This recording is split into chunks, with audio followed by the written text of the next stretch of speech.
Hello aspirants, welcome to agri horti learnings. आज हम लोग नेमराज सुंडा का चैप्टर 2 एग्रोनॉमी जिसमें 34 से 43 पेज नंबर तक पढ़ेंगे। हाँ, तो एग्रोनॉमी ये चैप्टर 2 है जिसमें पहला लाइन दिया है mycorrhiza is symbiotic association between. तो माइकोराइजा क्या होता है? इसका पूरा नाम है वेसिकुलर आर्बस्कुलर माइकोराइजा, जो एक तरह का फंगस है। और ये फंगस और रूट्स ऑफ हायर प्लांट्स के बीच में ये सिम्बायोसिस एसोसिएशन बना के रहता है। यानी कि लेन देन का सिस्टम है और दोनों को बराबर से फायदा होता है। फंगस क्या करता है? खाना बनाने का काम करता है और रूट्स शेल्टर प्रोवाइड करता है। अगली लाइन में उसका फुल फॉर्म दिया हुआ है वेसिकुलर आर्बस्कुलर माइकोराइजा। ये इसका कौन सा न्यूट्रिएंट ये सोलुबलाइज करता है? फास्फोरस। उसके बाद थर्ड पॉइंट है सीरियल्स आर डिफिशिएंट ऑफ। जो बिहारी खाना है ना, दाल भात, उसमें यही ये दो लाइंस में वही समझाया गया है। सीरियल्स में क्या होता है? अमीनो एसिड लाइसिन की कमी होती है और दाल में मिथ्योनिन की। और ये दोनों जब साथ में खाया जाता है तो लाइसिन और मिथ्योनिन मिल जाता है एक दूसरे से, क्योंकि अमीनो एसिड रिच है लेग्यूम्स, मेथियोनिन को छोड़ के बाकी सब है उसमें। और सीरियल्स में अमीनो एसिड लाइसिन नहीं है, ऐसा कहा जाता है। फिर ये याद रखने के लिए आप ऐसे याद कर सकते हैं। पावर टिलर, ये सबसे ज्यादा पैडी के कल्टीवेशन में यूज होता है। अमोनियम पॉलीफॉस्फेट, ये 15% नाइट्रोजन 62% PTO5 इसमें प्रेजेंट होता है। उसके बाद है टेट्राजोलियम टेस्ट, ये वायबिलिटी ऑफ सीड्स, यानी कि सीड्स जर्मिनेट करेंगे कि नहीं, वो वायबल भी है या नहीं, ये टेस्ट करने के लिए ये वाला टेस्ट यूज करते हैं। उसके बाद वेट नर्सरी ऑफ राइस, अगर हमको लगाना है तो 5 सेंटीमीटर लेवल हम पडलिंग करते हैं राइस का। और लेवल ऑफ वाटर यही रखेंगे। यूवी रेडिएशंस, ये किसके द्वारा ऑब्जर्व होता है? ओजोन लेयर से। कल भी मैंने बताया था first Indian director of IRA। इसके बाद तो कई डायरेक्टर्स आए लेकिन ये पहले डायरेक्टर थे, बी विश्वनाथ। उसके बाद मोस्ट क्रिटिकल स्टेज है वीट इरिगेशन में क्राई स्टेज। CRI का मतलब फुल फॉर्म होता है क्राउन रूट इनिशिएशन, यानी कि जब आपने बुआई की है उसके 21 दिन बाद तक ये स्टेज आ जाएगा। जूमिंग कल्टीवेशन, ये राइस कल्टीवेशन में ईस्टर्न पार्ट ऑफ इंडिया में किया जाता है। जूमिंग का मतलब होता है अगर एक फील्ड में वो उगा रहे कुछ भी और वो उनको फील होता है कि ये बंजर हो गया जमीन या कुछ इसमें प्रॉब्लम हो गया है, तो उस लैंड को छोड़ के कहीं और चला जाता है। इनको शिफ्टिंग कल्टीवेशन कल्टीवेशन भी कहते हैं। उसके बाद basic objective of sustainable agriculture है कि इकोलॉजिकल बैलेंस बना के चलना। उसके बाद क्रॉप कैनोपी टेम्परेचर, ये इंफ्रारेड थर्मोमीटर से करते हैं। और प्लांट, ऐसे प्लांट जो सॉल्ट वाटर में ग्रो कर जाए उसको हेलोफाइट्स बोलते हैं। आप सबने हेलोजेंस पढ़ा होगा, जिन का मतलब होता है फॉर्मिंग और हेलो का मतलब होता है साल्ट। तो ऐसे एलिमेंट्स जो कि साल्ट फॉर्मेशन करते हैं उसको हेलोजेंस कहते हैं। लेकिन यहाँ पे फाइट्स वर्ड यूज किया है। फाइट्स मतलब प्लांट, यानी कि ऐसे प्लांट जो सॉल्ट में सरवाइव कर जाए उसी को हेलोफाइट्स बोल रहे हैं। उसके बाद है रेक्लेमेशन डिजीज, ये डिफिशियंसी होती है कॉपर की वजह से। हार्मोन, जो कि ड्राउट टॉलरेंस है एब्सिसिक एसिड। और इसी में एक डोरमेंसी वाले एक हार्मोन है जिसको जिब्रेलिक एसिड, जिसको शॉर्टकट में GA भी बोलते हैं। उसके बाद एक कंट्रीब्यूशन ऑफ लाइवस्टॉक, ये 29.7% है इंडिया में। हार्मोन जिसको हर्बिसाइड की तरह भी यूज किया जाता है 2,4-D और डिकाम्बा। एलिमेंट, ऐसा एलिमेंट जो एनाइन और कैटाइन दोनों फॉर्म में पाया जाता है वो है नाइट्रोजन। रिंग वर्म डिजीज, ये काउज्ड होता है फंगस के द्वारा। उसके बाद है मॉनसून, जो कि रिस्पॉन्सिबल है रेनफॉल के लिए तमिलनाडु में। नॉर्थ ईस्ट मानसून, पूरी इंडिया में दो तरह के मानसून पैटर्न देखा जाता है, एक है साउथ वेस्ट मानसून और दूसरा है नॉर्थ ईस्ट मानसून। जो तमिलनाडु में बारिश होती है वो नॉर्थ ईस्ट मानसून की वजह से होती है, लेकिन बाकी जगहों पे जो बारिश होती है वो साउथ वेस्ट मानसून की वजह से होती है। Stress hardening in plants can be achieved by abscisic acid. Abscisic acid दो चीजों के लिए है यहाँ पे, अभी आपने देखा ड्राउट टॉलरेंस और दूसरा है स्ट्रेस हार्डनिंग। इसको स्ट्रेस हार्मोन भी कहते हैं। और gibberellic acid dormancy breaking hormone है। उसके बाद maximum permissible limit of biuret. Biuret का जो मैक्सिमम परमिसिबल लिमिट है वो कितना है? 1.5। आप जानते होंगे कि CO NH2 दो बार है होल ट्वाइस, जो फॉर्मूला है केमिकल फॉर्मूला है यूरिया का। अगर हम इसको दो बार, दोनों को दो बार यूरिया को कंबाइन करते हैं तो उसको बायूरेट कहते हैं। और उसमें जो यूरिया का परसेंटेज है वो 1.5 लिमिटेड परमिट किया गया है। कार्बन कंटेंट ऑर्गेनिक मैटर में 58% होता है। बायो फर्टिलाइजर जो वीट में यूज हो रहा है एजोटोबैक्टर, यही यही वाला एजोटोबैक्टर शुगर केन में भी यूज होता है। और राइस में एजोला यूज होता है। और सोरगम और ग्रासेस में एजोस्पाइरिलम। वर्टिकल मल्च, ये ब्लैक कॉटन सॉइल में किया जाता है। क्राइटेरिया ऑफ एसेंशियलिटी ये आर्डन स्टाउट के द्वारा 1939 में दिया गया था। ऑप्टिमम स्पेसिंग जो है वीट की 22.5 है। और non traditional area cultivating wheat eastern India में किया जाता है। मेजर पी फर्टिलाइजर जो इंडिया में बहुत ज्यादा यूज हो रहा है डीएपी। स्टेट जहाँ पे ज्यादा बीपीएल पॉपुलेशन यानी कि बिलो पॉवर्टी लाइन यानी गरीबी रेखा सबसे कम है पंजाब में। और सबसे ज्यादा गरीब लोग बिहार में है। उसके बाद depth of sowing soybean seed 3 centimetre है और राइस वाले में 5 सेंटीमीटर था और पडलिंग वाले का भी 5 सेंटीमीटर। और उसके बाद है first variety of rice introduced in India TN1 यानी कि टैचंग नेटिव वन। उसके बाद इंडियन मस्टर्ड को ब्रासिका जुंसिया भी बोलते हैं। यूज ट्रायंगल में आपने देखा था। एक्सप्लोसिव फर्टिलाइजर अमोनियम नाइट्रेट यानी कि फट भी सकता है। Most prominent soil group in India alluvial soil. In NSP sulphur contains 12% of sulphur. और उसके बाद माइक्रो न्यूट्रिएंट जो इंडियन सॉइल में नहीं है और माइक्रो न्यूट्रिएंट। माइक्रो और मैक्रो में क्या बेसिक डिफरेंट है? माइक्रो यानी कि जो स्मॉल अमाउंट में नीड होता है प्लांट को और बहुत ही छोटे होते हैं ये साइज में। उसमें जो इंडियन सॉइल में नहीं पाए जा रहे हैं जिंक। और ऐसे मैक्रोन्यूट्रिएंट उसको को कहते हैं जो प्लांट्स को ज्यादा अमाउंट में चाहिए और साइज में बड़े होते हैं। उस जो इंडियन सॉइल में नहीं पाए जा रहे हैं वो नाइट्रोजन है। उसके बाद स्पाइक ठहरो ये सेकेंडरी टिलेज है। यानी कि टिलेज कर लेने के बाद जो रोड़े बच जाते हैं या दोबारा हमको टिल करने की जरूरत पड़ती है वो सेकेंडरी टिलेज में काउंट होता है। और ये एक तरह का इंस्ट्रूमेंट है जिससे हम रोड़े पत्थर को फोड़ने का काम करते हैं सेकेंडरी टिलेज में। उसके बाद करेक्टिंग अगर सॉइल एसिडिक है आपका तो आप लाइम मिला सकते हैं यही सॉइल एसिडिटी को करेक्ट करने के लिए। उसके बाद है डियारा कल्टीवेशन ये फॉलोड होता है कुकुरबिट्स में। कुकुरबिट्स यानी कि खीरा ककड़ी तरबूज ये सब जो होता है ना दियारा कल्टीवेशन कहा जाता है। पटना में गंगा नदी के किनारे भी इसको किया जा रहा है। सीएन रेशियो ऑर्गेनिक मैटर का 10:1 होता है। National seed act 1966 seed corporation 1963 root promoting hormone IBA जब भी हम कटिंग ग्राफ्टिंग लगाते हैं तो उसके नीचे उसको डिप कर देते हैं इस हार्मोन में और उसकी वजह से रूट आने के चांसेस बढ़ जाते हैं। तो ये रूट प्रोमोटिंग हार्मोन है IBA। इंडोल ब्यूटारिक एसिड इसका फुल फॉर्म है। Power flower and fruit setting hormone NAA naphthalene acetic acid. उसके बाद है बेंच टेरेसिंग। काउंटर टेरेसिंग आपने देखा था जो हिल साइड एरिया में किया जाता है। सिस्टम ऑल प्लांटिंग्स में मैंने पढ़ाया था। जब भी स्लोप 15 से 33 के बीच में होता है तो हम उस केस में बेंच टेरेसिंग करते हैं। उसके बाद मास पर यूनिट वॉल्यूम को बल्क डेंसिटी बोलते हैं। डिस्क प्लॉ कब यूज किया जाता है? जब मिट्टी बहुत टफ होती है। डिस्क यानी कि गोल गोल प्लेट्स जैसे लगे होते हैं उसको हम ट्रैक्टर में अटैच करके उसको चला देते हैं एक बार। फिर फर्स्ट मैन मेड सीरियल यानी कि ट्रिटिकल यानी व्हीट क्रॉस राई। उसके बाद cheapest N contents fertiliser urea. सबसे सस्ता यही है जिसमें नाइट्रोजन और बहुत ज्यादा अवेलेबल भी है तो सब लोग इसी को यूज कर रहे हैं। उसके बाद यूरिया का जब हाइड्रोलिसिस किया जाता है तो सबसे पहला प्रोडक्ट जो बनता है वो है ammonium.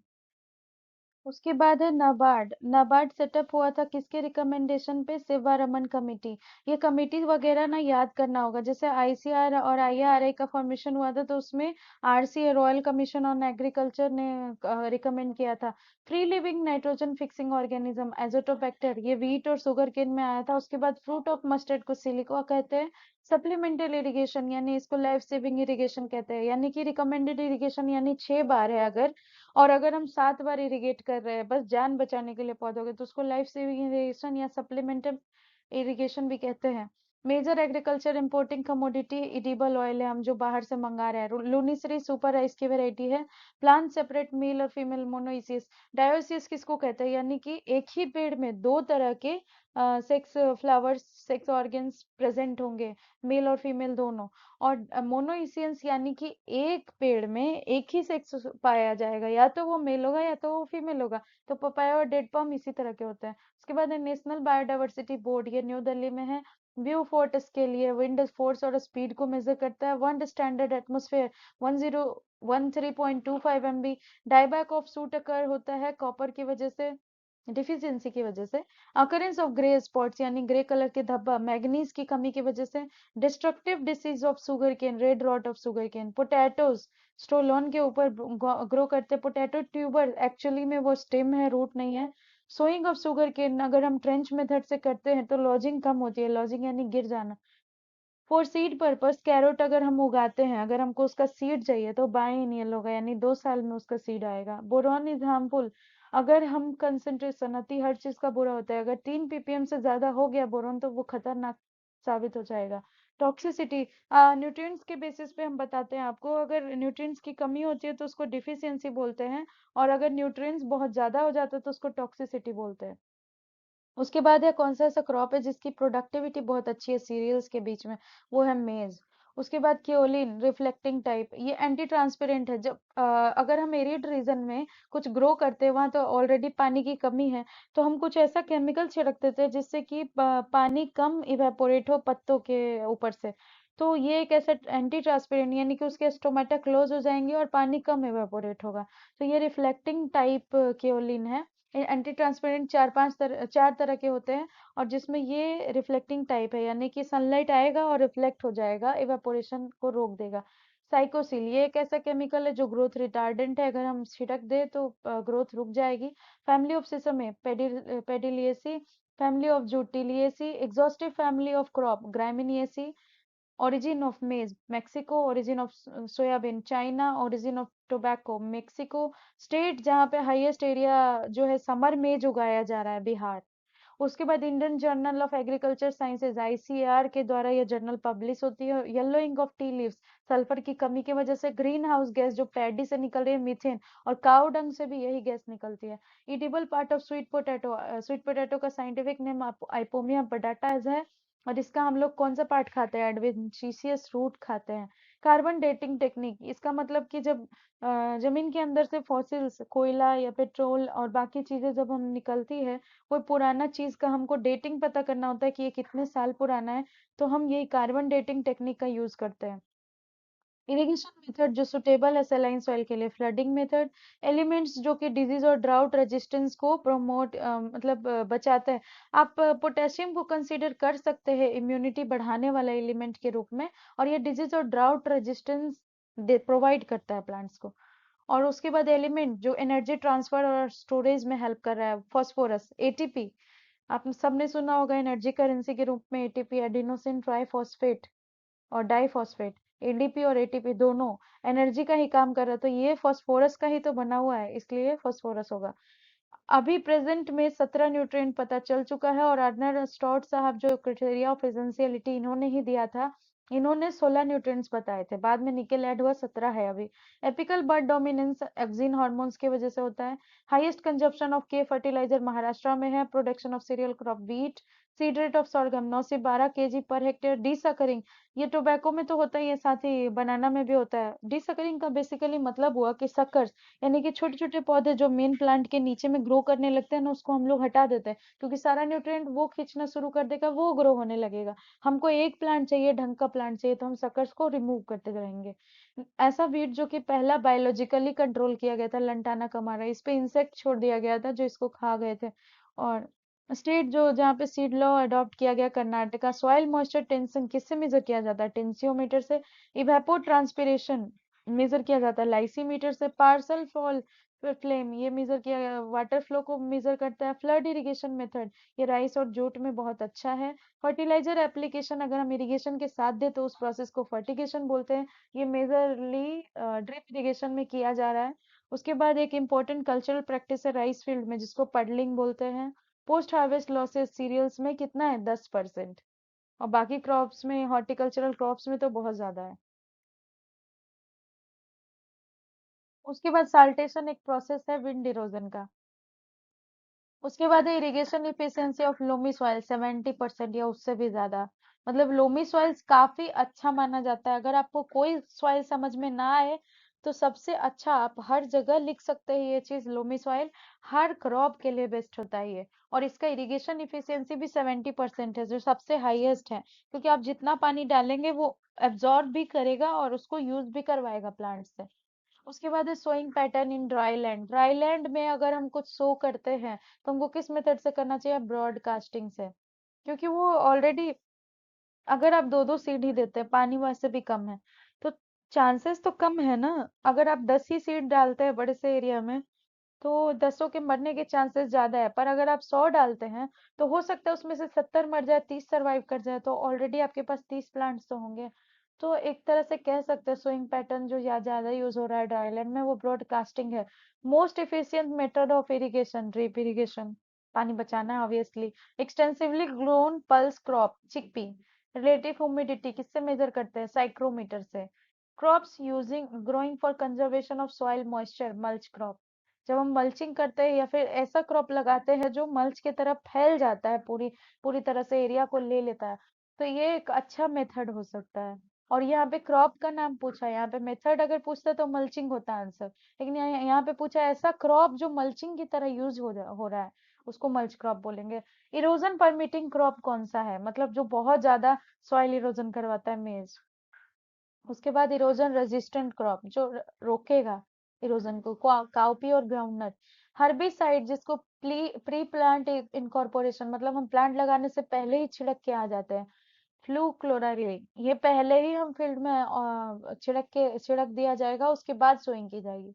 Example of C3 weed, C3 यानी जिन्होंने फोटोसिंथेसिस पढ़ा होगा उसमें C4 प्लांट और C3 प्लांट दो तरह के प्लांट्स थे। तो ऐसा वीड है जो C3, जिसका पूरा रेस्पिरेटरी सिस्टम है, तो बथुआ ये एक तरह का क्या है? C3 वीड है। Botanical name of two rowed barley, इसका नाम है डिस्टिकॉन, ठीक है। और उसके बाद 6 रोड बार्ले में वल्गेर, होडियम वल्गेर, होडियम तो दोनों में है, ये लास्ट वाला स्पीसीज याद रखना है। तो 2 रोड का डिस्टिकॉन होगा, 6 रोड का वल्गेर होगा। और पहला AICRP मेज में आया था, ये तो कई बार बता चुकी हूँ मैं। Optimum plant population of BT cotton, मतलब अगर हम 1 हेक्टेयर में प्लांट्स लगा रहे हैं तो कितने बीटी कॉटन प्लांट्स लगाने होंगे? 10,000 प्लांट्स। उसके बाद है ड्रॉपसी डिजीज ह्यूमन बींग्स में, किस वीड की वजह से होता है? अगर आप आर्जिमोन मेक्सिकाना के, जिसको सत्यानाशी बोलते हैं, इसके अगल बगल में आप आ गए और आपने स्मेल कर लिया इसको, या तो आपको ड्रॉपसी डिजीज होने के चांसेस है। Crop suitable for soil pH 4 to 6, मतलब अगर आपका एसिडिक सॉइल है तो राइस, टी और पोटैटो आप इजीली ग्रो कर सकते हैं। उसके बाद है red haemoglobin in root nodules is responsible for transport of ओटो, ये तो सबके लिए है, ये रूट्स के लिए तो है ही, साथ में हमारे अंदर भी जो हीमोग्लोबिन है वो यही काम करता है, O2 का ट्रांसफर करता है। उसके बाद annual rainfall in Rajasthan is about, वहां पे इतना कम बारिश होता है। और ऑल ओवर इंडिया का 1194 मिलीमीटर था, मैंने पिछले क्लास में बताया था। अमीनोफिलिक प्लांट्स, अमीनोफिलिक प्लांट्स कौन कौन है? शुगर केन और राइस। क्या होता है अमीनोफिलिक?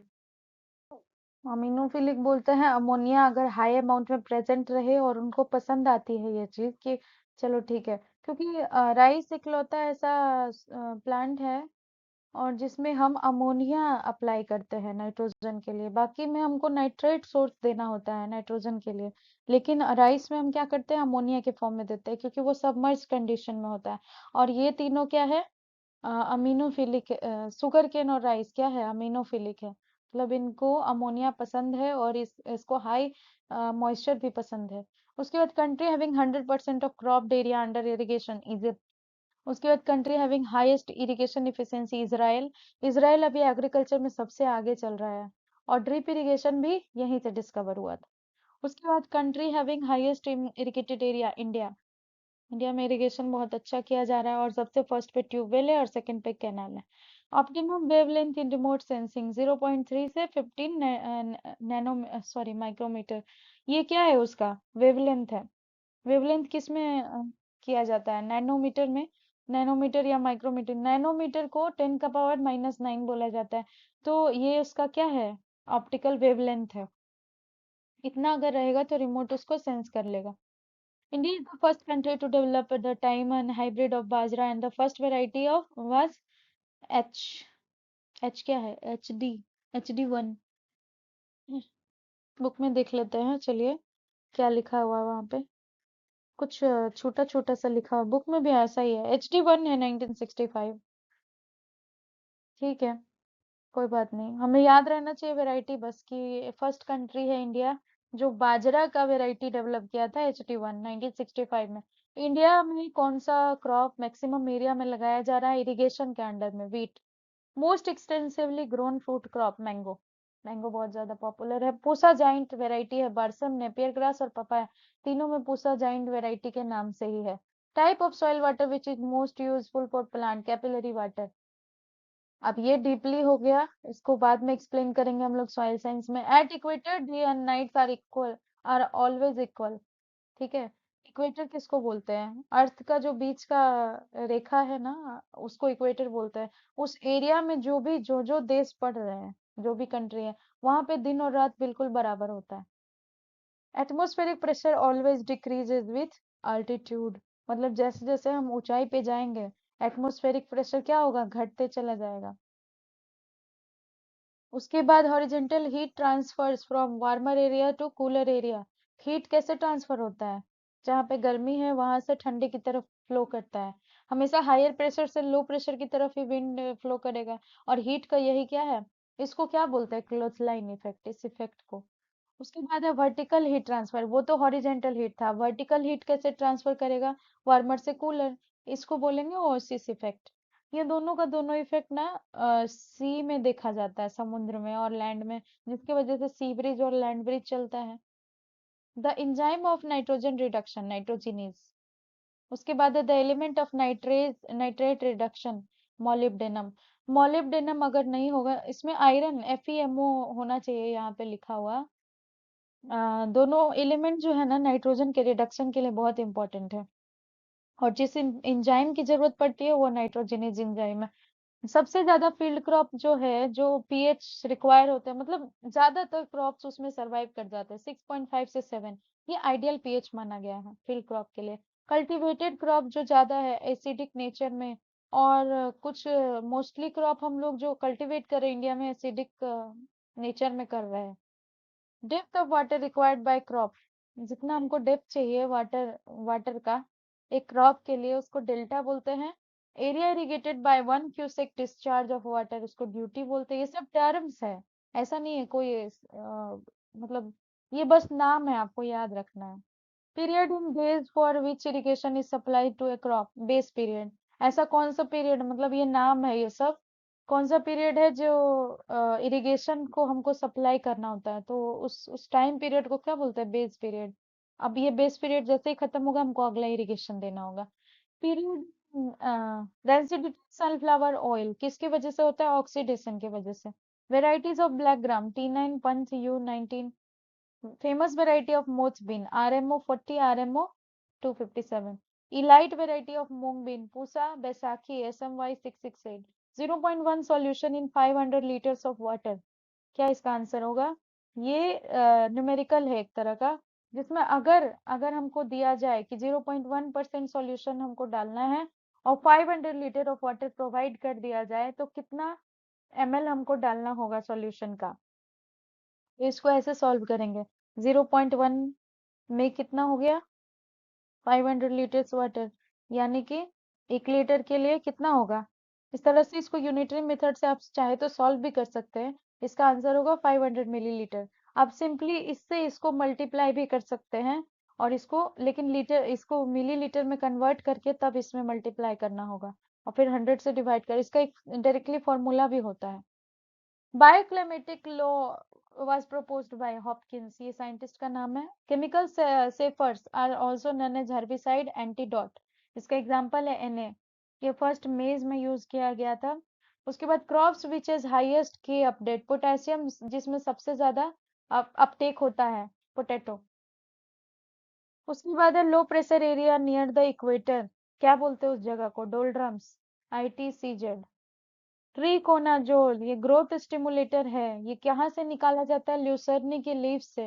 ल्यूसर्नी एक तरह का फॉरेज क्रॉप है, इसके पत्तों को हम क्या करते हैं, चारा की तरह यूज करते हैं। उसके पत्तों में ये ट्रिकोनाजोल पाया जाता है, हम उसको क्या करते हैं, एक ऑब्टेन कर लेते हैं। उसके बाद है, अगला क्या है, अगला सेक्शन है इंपॉर्टेंट पॉइंट्स, कुछ ऐसे ही दिया गया है। increases the water holding capacity and infiltration of salt। salt किसको बोलते हैं, जो रोड़ा पत्थर मिट्टी का ही सॉल्ट का फॉर्मेशन हो जाता है ना, और जब हम टिलेज करते हैं तो पानी वो होल्ड करने का कैपेसिटी और इनफिल्ट्रेशन बढ़ जाता है, बल्क डेंसिटी घट जाने की वजह से।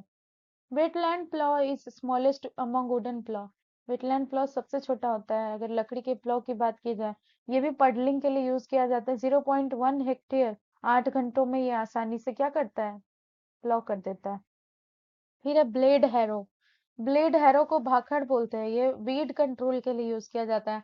स्प्रिंकलर सिस्टम ऑफ इरिगेशन जो है कोल्ड से बचाता है, लेटेंट, क्योंकि इसमें लेटेंट हीट ऑफ फ्यूजन का यूज किया जाता है। ये एक तरह का फिजिक्स का लॉ है, बस आपको याद रखना है, समझने का बाद की बात है।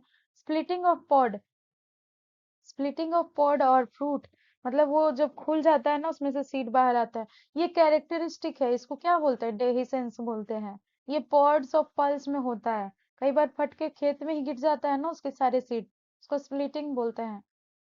उसके बाद है कंटिन्यूअस कंजप्शन ऑफ लेथाइरस। लेथाइरस ज्यादा, खिसाड़ी का ज्यादा खाइएगा तो लेथाराइटिस नाम की एक बीमारी हो जाती है।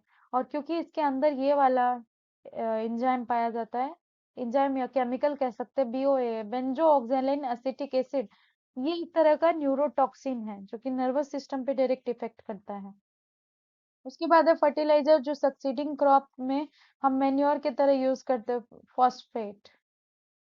फॉस्फेट हमको चाहिए होगा। कैटल जो है ग्रासेस को, जिसमें लो मैग्नीशियम कंटेंट होता है, अगर हम वो खिला दें तो उनको एक तरह की बीमारी हो जाती है, हाइपोमैग्नीशियमिया, जिसको ग्रास टेटनी भी बोलते हैं। ये हो जाती है कैटल में, यानी कि गौ को अगर आप खिला देते हैं। द प्रैक्टिस ऑफ ग्रेजिंग, अगर हम पब्लिक लैंड में, मतलब वो खेत किसी और का है लेकिन वहां पे घास है और खुला मैदान है, हम अपना गाय लेके गए उसको चरवा दिए, तो उस प्रोसेस को बोलेंगे रैंचिंग।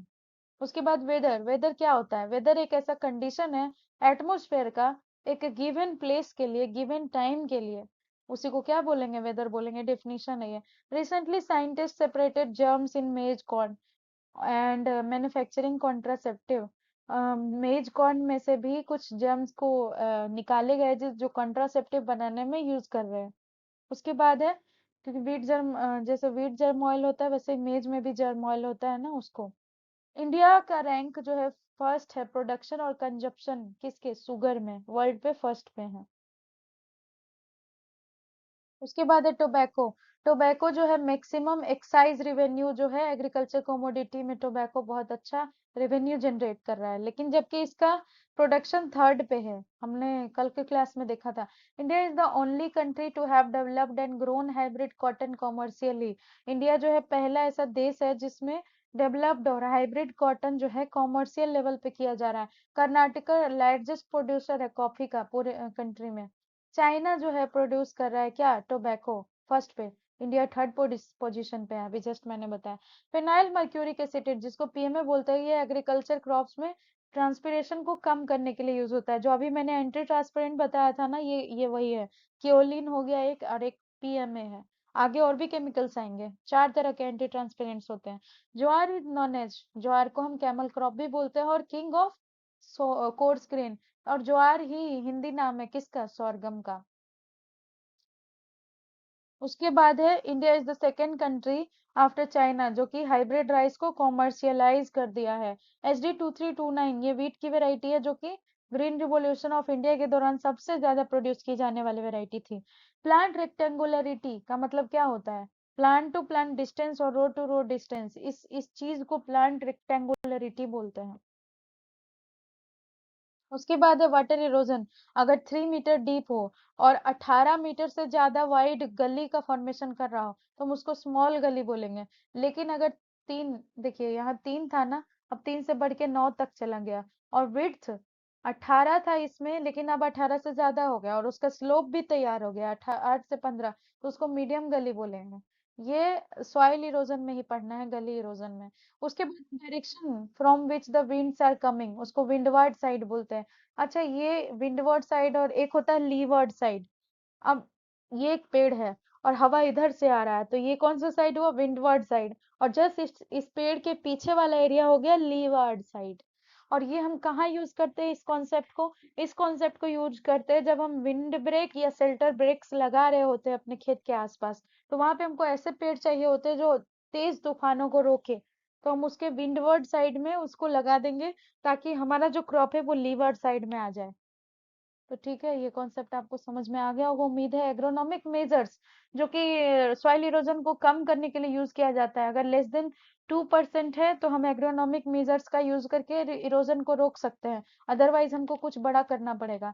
उसके बाद है बेंच टेरेसिंग, ये जनरली 16 to 33 स्लोप पे किया जाता है, पीछे भी हमने देखा। हाईएस्ट अवार्ड जो एग्रीकल्चर साइंटिस्ट को इस कंट्री में दिया गया है, उस अवार्ड का क्या नाम है, रफी अहमद किदवई अवार्ड। ये एग्रीकल्चर में सबसे बढ़िया अवार्ड है। नेम द प्लांट्स जो कि फोटोसिंथेसिस में क्या करते हैं, अपना खाना स्वयं बनाते हैं, उसको फोटोट्रॉपिक, ऑटोट्रॉप और या प्रोड्यूसर्स कहा जाता है। जनरली सारे पौधे ही फोटो ऑटोट्रॉप्स होते हैं, कुछ को छोड़कर। और वो कुछ के नाम है, जैसे वेनस फ्लाईट्रैप, आपने नाम सुना होगा, जो इंसेक्ट्स को खा के अपना पेट भरते हैं, अपने लिए खाना खुद नहीं बनाते हैं। और कुछ और भी प्लांट्स है जो दूसरे का खाना चुराते हैं, सकर्स। और जैसे पैरासिटिक प्लांट्स। तो ये सब जो है ना, उन लोगों को छोड़ के बाकी जितने प्लांट्स है सबके सब फोटो, यानी कि सनलाइट का हेल्प कर लेकर अपना खाना बनाते हैं। ऑटोट्रॉप यानी खुद से अपना खाना बनाते हैं, यानी प्रोड्यूसर जो दूसरों के लिए खाना बनाते हैं, उनसे लेकर हम लोग भी खा रहे हैं। उसके बाद है सुई जेनेरिस, ये एक तरह का कॉन्सेप्ट है जो कि गैड प्रपोजल्स में लिखा गया था। ये एक तरह का लैटिन वर्ड है। इस सुई जेनेरिस का मतलब होता है सिस्टम ऑफ इट्स ओन, अपना एक अलग सा सिस्टम। उसके बाद है नॉर्दर्न इंडिया में रेन जो है विंटर में कब होता है, विंटर डिप्रेशन के कारण होता है नॉर्थ इंडिया में। और तमिलनाडु वाला कौन सा है, नॉर्थ ईस्ट मॉनसून। उसके बाद total agriculture credit contribution commercial bank का सबसे ज्यादा होता है, कितना, 74%। कोऑपरेटिव बैंक का मात्र 17%। रूरल बैंक का 9%, 2009 के हिसाब से। उसके बाद है, ये क्रेडिट की बात इकोनॉमिक्स का डाल दिया गया यहाँ पे। उसके बाद है एग्रीकल्चर। कल जब हम लोग हिस्ट्री पढ़ रहे थे तो उसमें ये बात लिखा हुआ था, 7500 बीसी में जाकर एग्रीकल्चर का एग्जिस्टेंस आया था। उसके पहले तो जानवर को ही हंटिंग करके खा रहे थे लोग। और सबसे पहला जो है वीट और बार्ले ही उगाया गया था। राइस बहुत बाद में आया था, फिर आलू आया था। मिनिमम सपोर्ट प्राइस जो है अलग अलग क्रॉप्स का अलग अलग, जिसको एमएसपी भी बोलते हैं, ये commission on agriculture cost and price CACP के द्वारा 22 मैंडेट क्रॉप्स के फिक्स किए गए हैं, जिसमें 14 खरीफ का क्रॉप है और 6 रबी क्रॉप है और 2 कॉमर्शियल क्रॉप है जिसमें जूट और कोपरा बोलते हैं। और इसमें एक अलग सा एक कमोडिटी है जिसका नाम है शुगर केन। कभी कभी इंटरव्यू में वगैरह में पूछा जाता है कि ऐसा कौन सा क्रॉप है जो इन सबको कवर नहीं कर रहा है, थोड़ा अलग सा है, शुगर केन। बाकी सारे क्रॉप्स 14 रबी है और सिक्स रबी है और 14 खरीफ है। और 2 अलग से कॉमर्शियल क्रॉप है, जूट और कोपरा। उसके अलावा एक शुगर केन है। इन सब का एक फेयर एंड रीन्यूमरेटिव प्राइस फिक्स किया जाता है गवर्नमेंट के द्वारा, जिसको एफआरपी बोलते हैं। और मिनिमम सपोर्ट प्राइस फिक्स किया जाता है किसके द्वारा, commission on agriculture cost and price, ताकि फार्मर्स को सही दाम मिल सके। Accumulation of nutrients in a lake and pond due to human intervention, मतलब हम जितना भी ई वेस्ट है, केमिकल वेस्ट है, या जो भी फैक्ट्री से डायरेक्ट वहां हम एक लेक में ले जाके गिरा देते हैं, उसमें इतना ज्यादा न्यूट्रिएंट हो गया, क्या क्या होगा, इतना ज्यादा प्लांट ग्रो करने लगे ना कि उसमें ऑक्सीजन की कमी हो गई, एक्वेटिक प्लांट्स। तो उसके अंदर की मछलियां मरनी शुरू हो जाती है। इस प्रोसेस को यूट्रोफिकेशन बोलते हैं।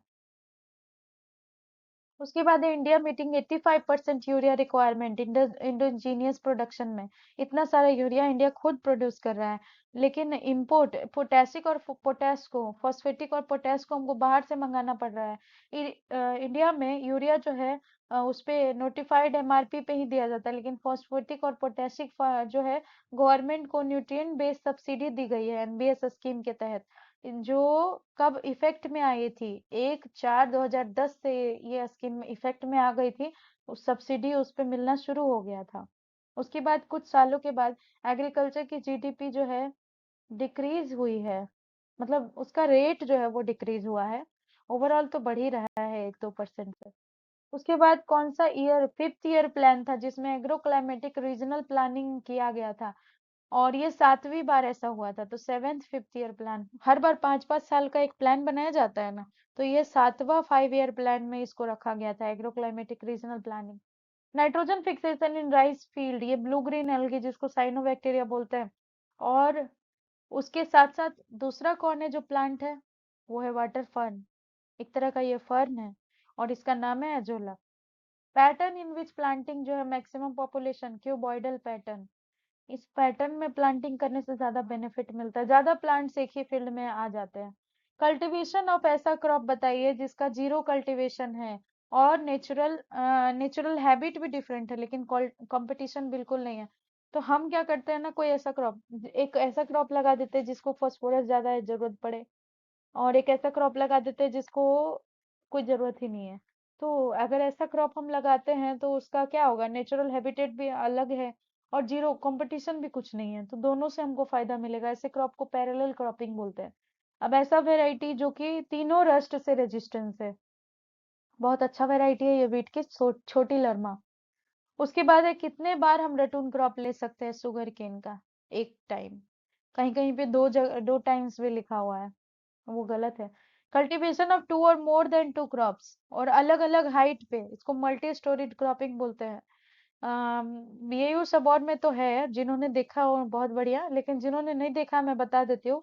जैसे वर्टिकल एरिया को हम इसमें यूज करते हैं मल्टी स्टोरीड क्रॉपिंग में। जैसे सबसे बड़ा एक पेड़ लेंगे कोकोनट का या कुछ का, पाम का ले लेंगे, उससे थोड़ा छोटा एक पेड़ लेंगे पपाया या समथिंग का, उससे भी छोटा और क्रॉप लेंगे, जो बीच का एरिया बच रहा है ना उसको कवर करेगा, वो तीसी का या और कुछ का। और ऐसे करके हम एक ही प्लॉट में चार अलग अलग हाइट के प्लांट्स लगा देंगे, और वो साथ में ग्रो करेंगे, और साथ में और कोई भी डिस्टरबेंस नहीं होगा। और हम अलग अलग हाइट्स को यूज कर रहे हैं एक ही पीस ऑफ लैंड में, इसलिए उसको मल्टी स्टोरी क्रॉपिंग बोलते हैं। स्टोरी मतलब क्या होता है, तल्ला।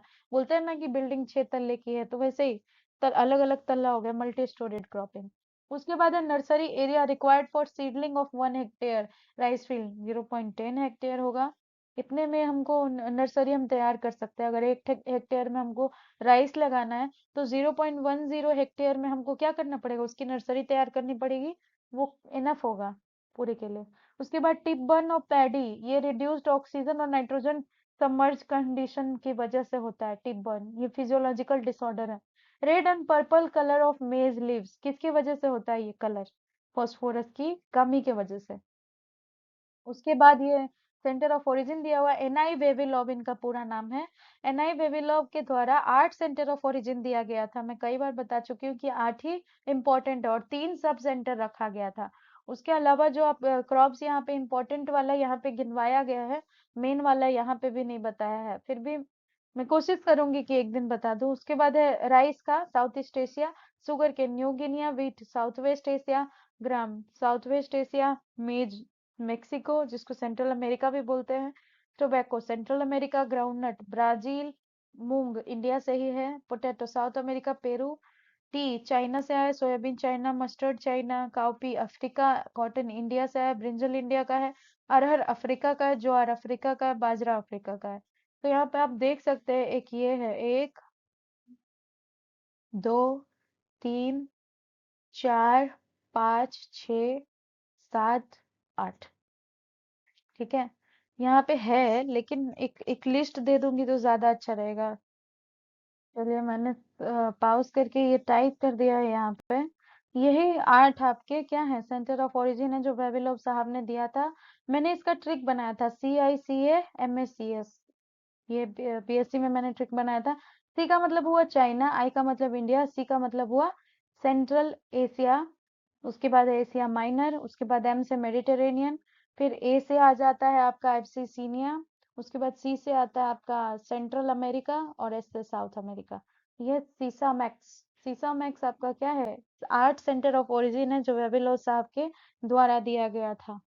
और 3 आपके 3 सब सेंटर्स यहाँ पे दिए गए हैं ना, 3 सब सेंटर्स में पहला इंडो मलाया रीजन, दूसरा है ब्राजील पैराग्वे, और तीसरा क्या था, तीसरा था चील। ये तीन तीन जो है सब सेंटर्स रखा गया है, और बाकी ये 8 क्या है, सेंटर ऑफ ओरिजिन है। आप सुन के लिख लीजिए, नोट कर लीजिए इसको। उसके बाद आगे चलते हैं। उसके बाद ये लास्ट है आज का, टर्म्स, कुछ टर्म्स दिए गए, जैसे इरिगेशन एग्रोनॉमी, कौन से एग्रोनॉमिस्ट ने ये टर्म दिया था, NG दसदाने ने। क्रॉपिंग सिस्टम किसने दिया, SS बेंस ने। इरिगेशन इंजीनियरिंग AM मैकेल ने दिया। SRNF slow release nitrogen fertilizer Rajendra Prasad ji ने दिया। Cry stage of irrigation of wheat BL Bhardwaj ने। फंक्शनल न्यूट्रिएंट निकोलस 1963 ने। Essentiality of nutrient criteria Arnon Stroud 1939 में।